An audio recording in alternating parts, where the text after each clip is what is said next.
Well, welcome back to the Social World Podcast. I'm Dave Niven, and as always, it's a pleasure to have your company. I'm carrying on today with the theme of safeguarding in the Caribbean, and I've got an excellent guest, Adrian Alexander. Now, Adrian's the Caribbean Regional Coordinator for the organization Free the Slaves, which is quite a widespread organization, and we're going to ask him in a minute to describe it. This is the second of our Caribbean podcasts, and there's at least another two to come to make up the suite, if not three to come. So we're going to see about that. Anyway, welcome to the program. And Adrian, welcome to the program to you. Thank you so much, David. It's a pleasure being here with you. Okay. Now, look, you are the Caribbean Regional Coordinator of Free the Slaves. I think you should sort of say a little bit about that, but maybe first, because you've been working for that organization for maybe what, 3 years, something like that. Yeah, going on 3 years. But before that, you weren't just twiddling your thumbs on the beach. So would you like to just give us an idea of the route that's taken you eventually to this position? Sure, not a problem, David. My background is in, at least my civil society background is in prison ministry. And the organization with which I volunteered started in 2005, and in around 2006, I actually stumbled over a situation of human trafficking. But because the terminology was unknown, I just did not understand what I was dealing with. There was a situation where someone from South Africa was incarcerated in our female prison for attempting to export narcotics. The backstory to that was that she was actually tricked into coming to the country. She listened to her radio in her home country, won a prize answering a question, and was brought to the Caribbean and given a lovely time in the Caribbean and asked to carry a bottle of rum back to South Africa, which she agreed to because she didn't suspect anything. Yeah. It turned out to be liquid cocaine, and she was incarcerated. And in 2008, an identical situation I came across with someone from Canada. So being in prison ministry, you're being a bridge between the family members and the persons who are incarcerated. I wasn't like representing the persons in court or anything of that nature. But it occurred to me that it was a bit peculiar that these two ladies, 2 years apart, were in practically the same situation. Yeah. Looking at the issue of how can we assist persons who are migrants and incarcerated in our penal system, we learned from one of our volunteers that there were women from Colombia in the female prison who were detained for entering the country illegally, but their backstory was that they were tricked into coming to our country, Trinidad and Tobago, on the pretext of being given legitimate employment and then forced into prostitution. So that led us now to understand that there is this thing called human trafficking, that the International Organization for Migration had been doing some training of police, coast guards, and other organizations, but they had not done any training for the prison service or people like us who volunteers within the prison service. Yeah. So that's basically how I got involved, reaching out to IOM and asking them if they could organize 2 one-day sensitization sessions for people working in or volunteering in the prison service, and for those who are in the broader community, a wider range of civil society organizations, a wider range of community-based organizations. And that's how it started in July of 2009. That led to the Ministry of National Security inviting me to sit on a cabinet-appointed multi-sectoral task force. And that was really to develop a policy to treat with the situation of trafficking in persons in the country. Sat on that task force from November 2009 to August 2010. And fortunately, after all of the work that was done, the cabinet accepted our report and the legislation, the Trafficking in Persons Bill, was drafted. We had an opportunity to sit on a small committee looking at what the provision should be. And the act was passed in Parliament in, I think it was June of 2011 and operationalized in 2013. So between those years, we would have been doing some training for civil society as well as members of the protective services. It sounds like it was quite a learning curve for you. It was. Is that fair? Hmm. It definitely was, but the IOM was so very helpful and accommodating, providing sensitization training and then a train-the-trainer workshop for us. And so we took up the mantle to replicate that train-the-trainer workshop in 2011 and 2012, and in 2013 decided to modify it a bit. And we looked at the issue of male demand for commercial sex, which was, again, driving the sex trade, the forced prostitution in our country, and developed a 3-day workshop that looked at trafficking, but also focused heavily on how to deter demand. So that was in 2013. And after that, got involved with the US Department of State in their International Visitor Leadership Program that year, and met some wonderful advocates and activists from around the world. So it's through those types of relationships and really connecting with people, even in a research project that was funded by the Philip Morris Foundation, that led to connecting with Safe Horizon, an NGO in New York, and with them and about a dozen other stakeholders from around the world, we formed the Global Learning Collaborative and developed principles of practice that can guide people and organizations wanting to get into the space of combating human trafficking. So that was about 2017. But that Hmm. was the introduction to Free the Slaves. Yeah. One of my Yeah. colleagues there on the Global Learning Collaborative was assisting Free the Slaves to plan its annual Freedom from Slavery Forum. And she recommended that I and some of the other persons from that collaborative be invited to attend. I didn't take it up in 2017, but in 2018 I did, and 2019, and really enjoyed learning about the work of the organization, but also through that global forum, we brought stakeholders together from around the world and really being able to share what work we are doing in the Caribbean that could help them address some of their challenges, and of course, vice versa. So that was a tremendous opportunity to bring some of that global learning You really back to our broadened your country. network then, didn't you? It did. It significantly widened the network, and I think I'm now a member of the global learning community that was established by that person who made the introduction to Free the Slaves. Her name is Helen Swan. She's actually based in the UK now, but for 20 or so years, she was based in Cambodia and established the Chabdai, which is a grassroots network of civil society organizations that are combating different aspects of the modern slavery. Let's pause So for a through her, second, if I Mhm. might, just so people can absorb it best, because Yes, we'll it's get to not. free slaves in a moment and do dig deeply into that. But I want to ask you, going back to I think you said 2009 or whenever, when you first became aware of some of the things of this kind of issue, and then moving over the next 10 years at least or so. Um, Mhm.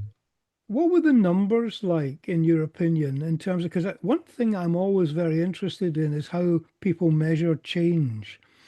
Right. And at the beginning, you had the two cases that opened your eyes, as it were, but then obviously you got more and more informed. What were the numbers looking like, and what are the numbers looking like now, as far as you're aware? Is there an easy answer to that, or is it a bit tricky? I think a lot of the numbers that people may see come from estimates, like the global estimates on modern slavery. Mm. Some very popular documents that are produced by Walk Free Foundation in collaboration with the International Organization for Migration and the International Labour Organization. But as the name suggests, these are estimates.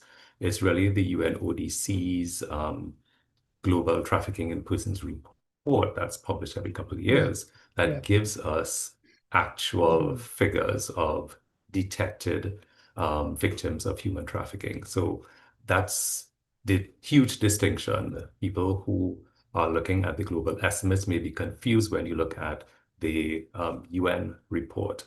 In 2009, in Trinidad and Tobago, we actually had the then Minister of National Security outright deny that human trafficking was taking place in Oh, Trinidad really? and Tobago. Right, yeah, yeah. And that is the same year that the US Department of State decided to include Trinidad and Tobago in its report, and highlighted that there were, in fact, cases Mm. that would be tantamount to trafficking if we had the enabling legislation, the legislation that would later turn out to be the Trafficking in Persons Act. Right. So at that time, there were, as I mentioned, those types of cases of people being used as drug mules, but weren't recognized as trafficking victims because of the very strict legislation at that time, actually strict liability legislation under which those two women were convicted.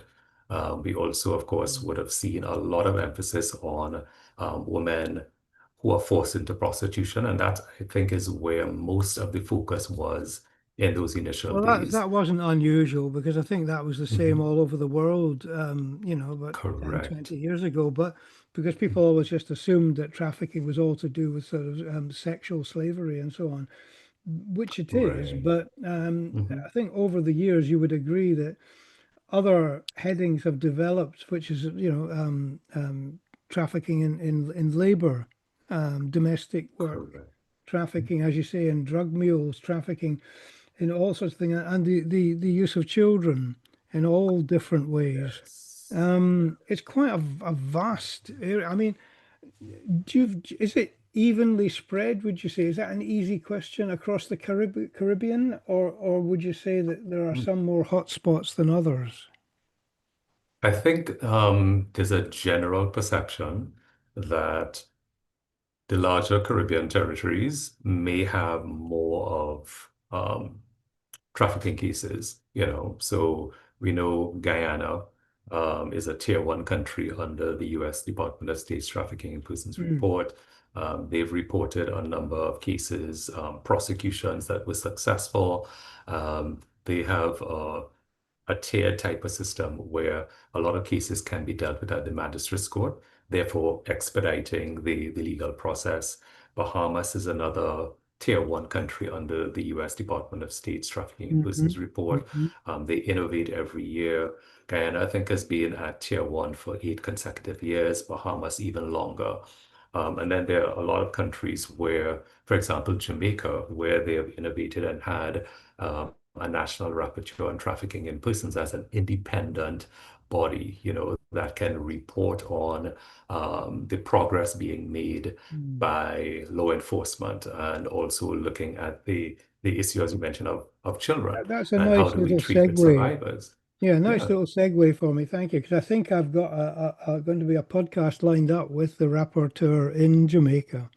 So I'll be able to great. sort of link these things. But that's fascinating, your Mhm. particular journey. Well, look, let's jump to 2019 then, and you joining Free the Slaves. I mean, could you just give listeners who are not aware of the organization a bit of a rundown of it and how widespread it is? Sure. So I actually attended the first Global Freedom from Slavery Forum in 2018, Hmm. but I became an independent contractor with Free the Slaves in October of 2022. So Oh, Free the Slaves actually has a lovely British connection, David, go in go that ahead, please go ahead and. in 2000, following the publication of Professor Kevin Bale's book on Right. disposable people, there were activists in the US who read that book and wanted to bring that tremendous work that was being done by Professor Bales to the United States. So he was a director of Anti-Slavery International, and that was established in 1839 in the UK. So it's like the oldest international human rights organization in the world. So Professor Bales and others in the US actually collaborated to establish Anti-Slavery International as a United States branch, which later evolved into Free the Slaves as an independent organization. So definitely we have a strong connection with the UK.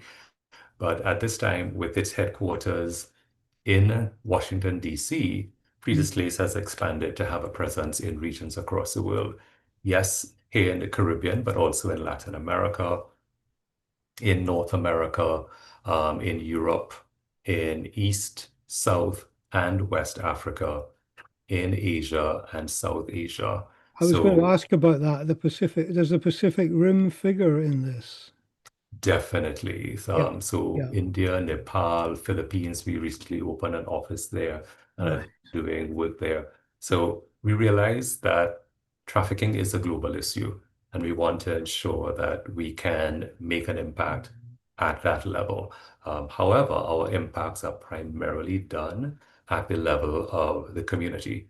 So for us, our vision is a world free from modern slavery, but our mission is really to tackle the conditions that allow this scourge to exist. And those things happen at the community level where vulnerabilities arise and people are more vulnerable to exploitation as a result of some of the things that we've all talked about over the years and that the SDGs attempt to address, whether that's things like poverty, Yeah, but also inequality, yeah.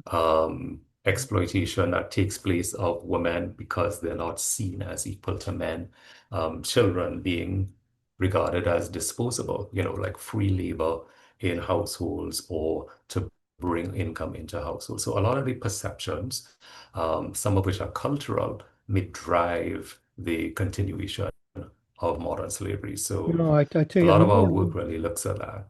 the more Mhm. I understand about it, the more I realize just the breadth and depth of the problem. Because I mean, I've talked to forensic accountants who work in anti-slavery organizations. I've talked with organizations that are desperately recruiting people to legally dive into the dark web to try and track and trace and pass on to law enforcement. I've dealt with people who deal with on the Pacific Rim about, for everything from the supply chain and how children are absolutely abused terribly in the supply chain of the food and the clothes that we wear and we eat.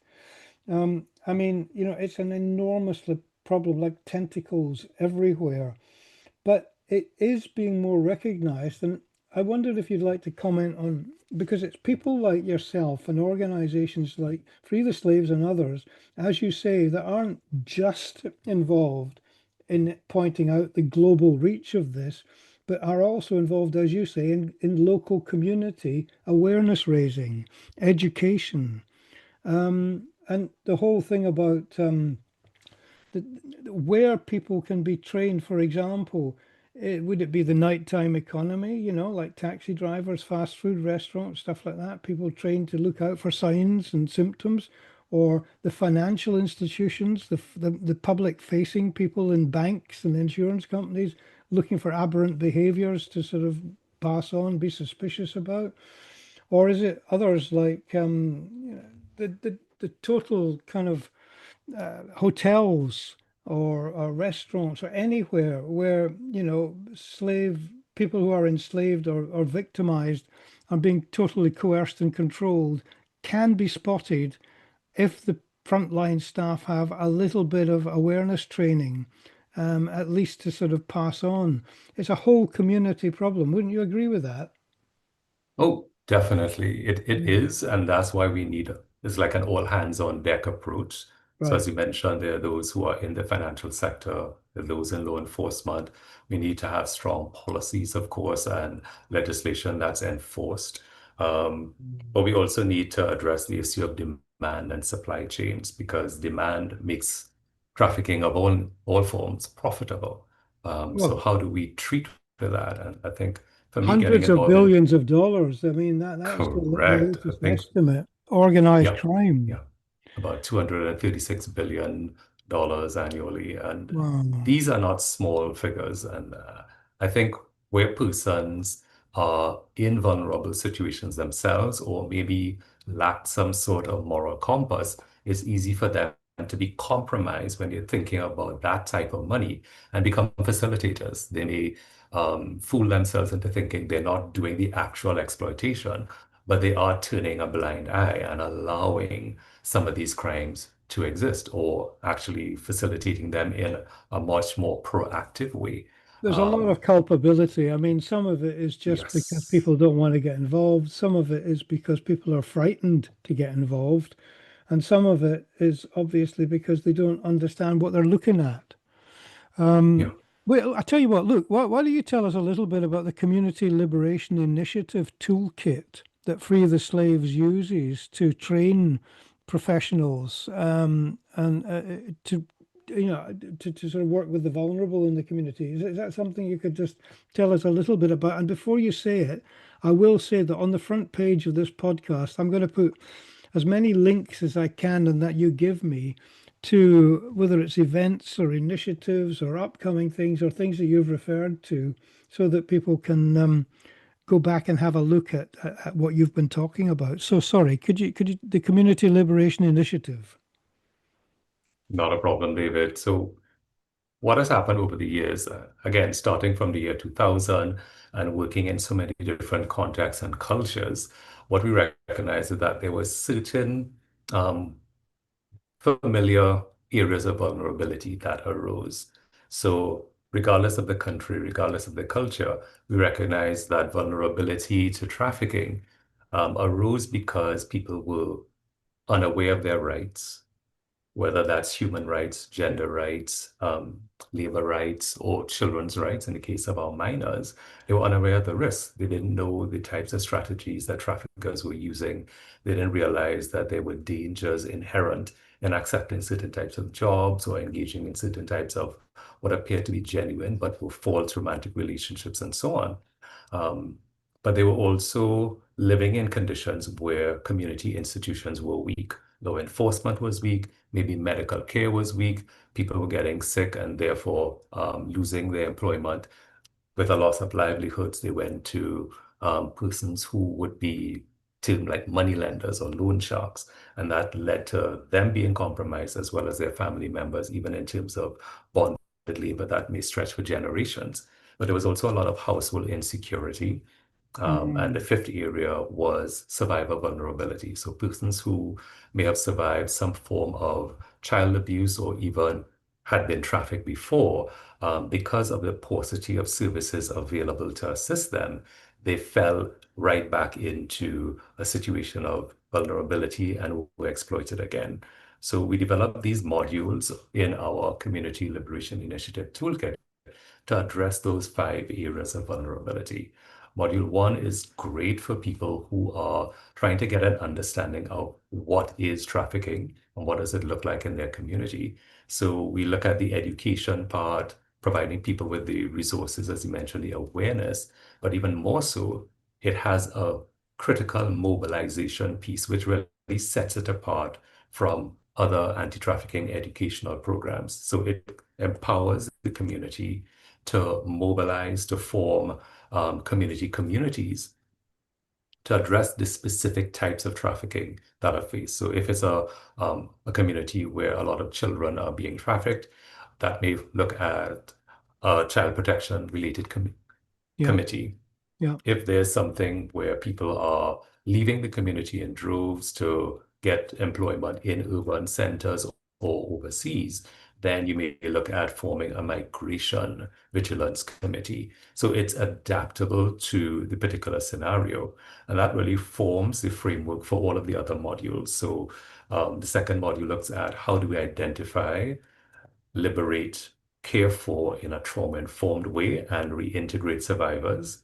The third module looks at strengthening the rule of law, one of those areas where there's weakness in the community. So it gives you the tools to train judges, law enforcement officers, even in terms of like labor inspectors, Mm. engage with government in terms of strengthening policies and stronger legislation.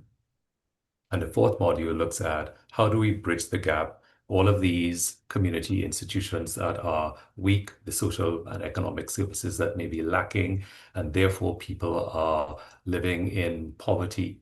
How do we address that? And the fourth module looks at bringing access to social and economic services and strengthening the capacity of people in the community to create their own businesses whereby they can be independent of the traffickers who may be offering funds in an effort simply to survive. And our fifth Poverty plays a module, huge part in so correct, many of yes. these global kind of tragedies. I mean, I remember I did some work myself back with Interpol to do with sex tourism, and the families who allowed their young children to be prostituted had no other source of income, and there was no welfare. And so, of course, you had to interrupt the child being abused, but at the same time, you virtually condemned the family to further poverty. It's a very terrible dilemma. I remember, well, look, tell me first about the Caribbean Coalition Against Trafficking in Persons, because that, when I talked to you before, you talked about reducing regional vulnerability to trafficking, and you talked about building youth advocacy against trafficking in persons. How would you say that initiative's going? Great question, David. So, like within Free the Slaves, we have like four key objective areas. One, of course, is community engagement. Another is policy and advocacy. A third is learning initiatives, learning from our partners, learning from the community members. And a fourth is movement building. So, movement building is really that area that we see came about in 2013 through the Freedom from Slavery forums that I mentioned to you earlier. And movement building has really been that catalyst for us in the Caribbean. So when I joined Free the Slaves in October of 2022, it was really to assist in planning the first in-person Caribbean Regional Forum, and that took place here in Trinidad and Tobago in February of 2023. And it really opened the doors and helped people who are curious, those who are actively involved, whether they were from government, the judiciary, law enforcement, civil society, and so on, to understand better what is happening at a regional level. So that was the first initiation of movement building at a regional level here in the Caribbean, and people really wanted to work together more regularly. We saw the need for cross-border and cross-sector collaboration that didn't revolve around an event taking place every year or every couple of years. So we had a follow-up forum in Jamaica in 2024. And that sentiment continued, and people realized, look, we need to develop a structure that will allow us to continue to collaborate throughout the year. And that was the genesis of the Caribbean Coalition Against Trafficking in Okay. Persons. And Free the Slaves has the opportunity to serve it as its secretariat. I So you see. have I see. Jamaica, Belize, Guyana, Trinidad and Tobago, Barbados, St. Lucia, St. Vincent and the Grenadines, Grenada, and several other of the CARICOM member states that have participated in the forum in 2023, that in 2024. And these were hybrid forums. So if you couldn't make it to Trinidad, you simply joined the Zoom, and we had nearly 200 people taking part across those two platforms in person and via Zoom or watching it on I Facebook mean, the and internet, really seeing yeah, the internet correct. certainly Yes, helped communication. But look, let me just it take you two does. steps back here Mhm. because it's fascinating. Because you mentioned two things there. You talked about the cross-border initiatives and also cross-discipline initiatives, multi-agency work. Yeah. Have there been, I would have thought that nothing works smoothly these days, no matter where you are in the world. But did you find that the different disciplines, so whether it's, say, community work, social work, law enforcement, whatever, did you find that they all managed to pitch in equally in terms of enthusiasm and support, or has it been a bit of a climb up the mountain? Actually, I would say we have a lot of enthusiasm here in the Caribbean for this. The the founding members, let's say, of the Caribbean Coalition are actually some of the same persons who we engage on the planning committee for the regional Hmm. forum in Hmm. 2023 and in 2024. So whether they were from UN agencies, whether they were from the Office of the National Rapporteur on Trafficking in Persons as a state agency, they had come to appreciate one another and what every person brings to the table in planning those two forums. And therefore, when we were discussing um, establishing a coalition, it was that same group of people that we started with. And they really stepped up. So for the launch, we had delivering the feature address, a representative from the CARICOM Impacts, which is a regional institution within the Caribbean community or CARICOM. And their focus is looking at security issues, including trafficking in persons at a regional level. In our recent anniversary, and we had a Caribbean anti-trafficking conference last month That's to only about a celebrate the month first ago, anniversary. wasn't it? Correct, yes. Hmm. So we were excited when the representative from CARICOM Impacts um, referred to the coalition as not just a network, but as the conscience for the region, and Ooh, that we need to collaborate to ensure that it remains strong and is able to accomplish its objectives. that's a So great that's it. compliment. A great It compliment. is. Yeah. It is. So it really raises the enthusiasm. So we've had members join the coalition from across the region, so we field applications, we ensure that we do our due diligence, but we don't unwittingly let traffickers in. So that is one of the areas of ensuring that the coalition can grow and thrive. So essentially, we're looking at five committees rather, and five projects. You mentioned earlier the importance of survivors, and we use the acronym SMART. Our first committee is a survivor engagement and advocacy committee, and it's led by survivors of trafficking, one of whom I believe you will be interviewing. She's the founder of the Caribbean Survivor Network.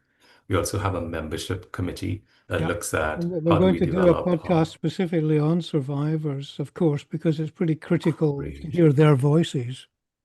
It is. It is. And they have a different slant, especially in terms of advocacy for survivor engagement and survivor leadership Mm. than our standing advocacy committee. So we also have a research committee because we know that data is one of the challenges in our region. So the research committee will be looking at that. And we also have a training committee to ensure that all of the members, whether you are a novice or a subject matter expert, can have your capacity built so that you can be speaking on some of these topics and using the information that you glean to advance your own work in whichever sector or nation that you're in. And our projects reflect that. So we start with a regional mapping exercise. So we need to know who's doing what where and Mm. how successful that work Well, let, is. let me hold You you on that point sure? just for a second, because going back a minute ago when I was asking about interdisciplinary enthusiasm and cooperation, take the same argument to inter-country enthusiasm and cooperation. I mean, you Correct. rattled off 10 countries a minute ago, that have had involvement, and I'm sure there's plenty more. Do you find it fairly even, the involvement, or are there countries, and you don't have to name them if you don't want to, but that are kind of perhaps not showing as much enthusiasm as they could do? Definitely. And when you're thinking about countries, you're thinking about governments, and governments Oh, want yeah. to know Okay. that Yeah. Governments. Yeah. they Yeah. need to scrutinize, Mm. whoever's approaching them. So we would have had to deal with that for the first couple of years, which is why I said the compliment from CARICOM Impacts, which is an institution of the Caribbean community, Mm. really touched my heart, because it means that, okay, fine, they would have done their due diligence on us. They participated in planning the last conference last month, and they are speaking positively about the work. So each government would have its own approach, So we've seen a lot more engagement with stakeholders, let's say here in Trinidad and Tobago, in Jamaica, and several of the other territories, and far less engagement with some others. So maybe two countries within the region have not like responded to your communication or so on, but they're doing well independently, or that is the perception. So it's a question of how can we help that particular country or those countries to improve, and everybody wants to Do you think it's have a higher information? rating. Do you think it's Pardon me? information, awareness raising, or do you think it's money that's causing Um, some places to be a bit slow? I think if people are seeing their country internationally recognized as doing well, the question is, that whole psychology thing, what's in it for me? Hmm. And if we're doing well and we're internationally recognized, then there's nothing that we see you can add to what we're doing. And therefore, they continue going it alone. In many other countries, though, Hmm. they recognize that there is room for improvement. And the approach that Free the Slaves takes is novel because we're dealing with things at a community level and we're building capacity at a community level. So if your country has fewer resources at a government level, then you want to see community-led and community-driven initiatives that don't require you to be pumping a lot of money into that initiative. And it still is able to provide a lot of support for your anti-trafficking initiatives. It is. In It's our quite a. region, most It's of them quite. are top-down. Yeah, quite a juggling act sometimes to kind of try and involve everybody in as much as everybody else. I mean, in a funny kind of a way, we talked a minute ago about survivors. I don't know what your view is, but I will get into that in the other podcast. But I've found here when you look at the survivors of abuse, whatever institution or country or organization you're talking about, the trouble is there's no such thing as a generic survivor.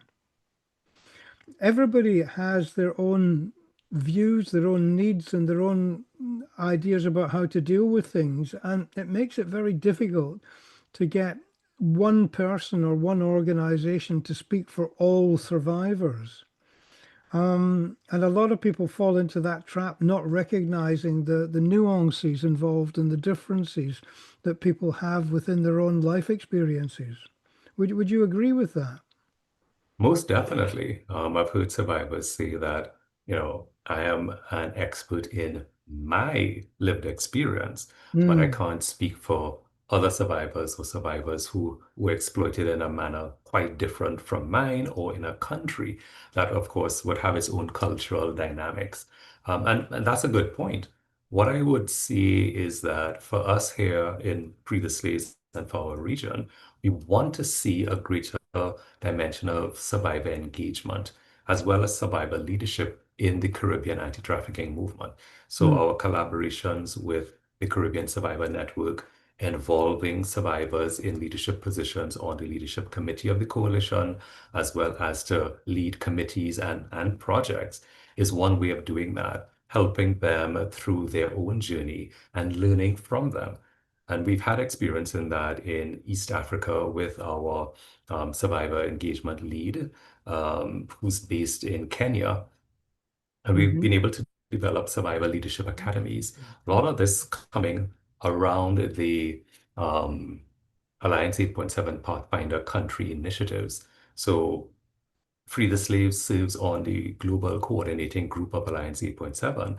And through the Pathfinder Country Initiative, we're actually encouraging governments to expand how they work against trafficking, modern slavery, forced labor, and child labor, and to build a comprehensive country roadmap, but insisting that that needs to be done in collaboration with survivors. So the Survivor Leadership Academies would have come out to help government interact with survivors and vice versa, and really building tremendous survivor leadership. So we have that experience at a global level, and we're seeing how that is something that we can bring to the Caribbean. Okay. Well, now look, what we've only got a few minutes left on the program, but there's one area I want to um, just talk about, and that's much more personal because I think when you and I have been talking in the past, and I know this from managing teams of people who are on the front line for all sorts of protective services as well. In social work, for example, and it filters to down to the community work and to all the other disciplines as well. The only tools that you really have are between your ears. And if you're not healthy, or if you've got all sorts of personal issues going on, it's so difficult to maintain a professional job or the best job that you can or the best support you can for people in this extreme traumatic situations. So true. So the idea for me of reflective supervision, as we used to call it in social work, making sure that the worker is healthy seemed Mhm. crucial. Do, do you note some initiatives that go on within your communities that actually specifically support the workers to keep them strong? Because it's a terribly traumatic world that they're living in. I agree. David, this is something that personally I've had to deal with. And in March of this year, for example, I came across some preliminary findings from a research that was done in Asia with heads of organizations that are combating trafficking in terms of Mm. how they their awareness and their practice of self-care. And it was bad. It was really bad. And that led me to question how are we doing in the Caribbean? So Free the Slaves as an organization now is a lot more focused on self-care as a result of pushing that internally Good, and a lot of good. buy-in from my colleagues from all over the world. And here in the Caribbean, we decided to do research similar to that which was done in Asia. So our senior manager for research, Dr. Marta Furlan, has developed a self-care survey for Caribbean anti-trafficking stakeholders. So we've been really collecting that type of data since about April. Um, and preliminary findings were presented at the anti-trafficking conference last month. And again, encouraging people to practice self-care. And at the end of each half day of that virtual conference, we had one of our survivors lead us into a self-care session. After discussing some of the difficult topics about trafficking at a regional level, every day ended with self-care, and our evaluation forms show that 100% of the respondents appreciated that self-care session. We need to take care of ourselves so that we can help others. And again, it's a very difficult issue that we're dealing with emotionally as well as physically Well, I'm so taxing. pleased to hear that. I mean, I've always believed how important it is what you've just said, and to hear that there are now clear initiatives and not just talk, clear initiatives going on, it reassures me quite a bit in terms of the strength of those that are countering trafficking and working in your field. Well, look, we've got about a minute left, Adrian. I mean, how about a message from Adrian Alexander to people listening who weren't maybe fully aware of things before, or if the size, the scale, the volume, whatever, and the depth of work that's going on with people like Free the Slaves and so on? How would you kind of encourage them to get more educated and more aware and talk to the local people, now, whether it's in the Caribbean or whether it's in the UK or Northern Europe or wherever? What kind of message would you give to people who are considering maybe work in that field? I think it's important that people appreciate our everyday decisions can either play a role in exacerbating the situation or combating it. It's not as though that, okay, I'm not part of an NGO, I'm not part of law enforcement, so what I do doesn't matter. It matters. Your consumption decisions matter. The clothes that you buy may have been produced by persons who Mm. were trafficked and exploited, which is why they're so cheap. You know, making those inquiries is extremely important. I think if we go back to the abolition of slavery from the 1800s, we see how the average consumer shifting their consumption away from the use of cane sugar was a catalyst to undermining the profitability of those plantation owners, but also their influence in Parliament, right? So each of us has a role to play and really find out about supply chains. What are your favorite products made of? Who makes them? And what really is being done along the way by your favorite retailers or manufacturers to ensure that their supply chains are free from forced labor, but even challenge the culture in which you live. Where where does your culture sit in terms of sexual exploitation of vulnerable women or men or our minors? What is it that we are seeing in terms even the use of AI and the use of technology to promote sexual exploitation of vulnerable people and take a stand there? You don't have to be in an NGO like Free the Slaves to take a stand, but also inquire how you could volunteer with an NGO in your particular part of the world to make a meaningful change. Good Speaking to our advice. young people, especially, is so important, but also using your voice to lobby government. Yeah. Next year, God willing, we will have the Commonwealth Heads of Government meeting take place here in the Caribbean, in Antigua and Barbuda. And it's the first time since 2009 that CHOGM is going to be held in the Caribbean.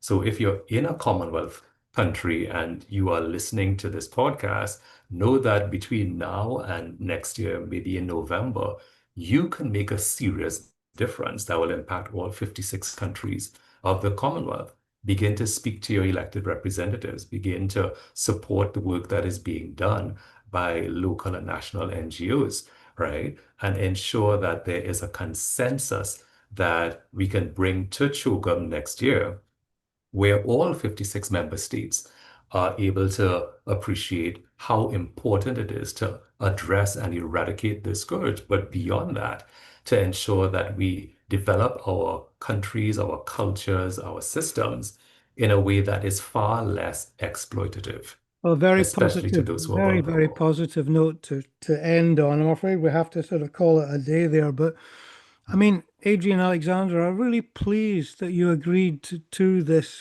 podcast because it's a key part of the jigsaw, as far as I'm concerned, is looking at the work that you're doing and that the people you're involved with are doing. So thank you very much indeed for being on the program, My pleasure, David. And if your listeners would like to get some more information, they can go to the Free the Slaves website, which which is will be Free on the the front Slaves. page of the podcast. I'll make sure that, Yes. that's All all right. there. Thanks, Adrian. Thanks Thanks so much, again. David. And thank you for highlighting the Caribbean on this Mm, very important topic. I really appreciate you doing that. all right. Thank you.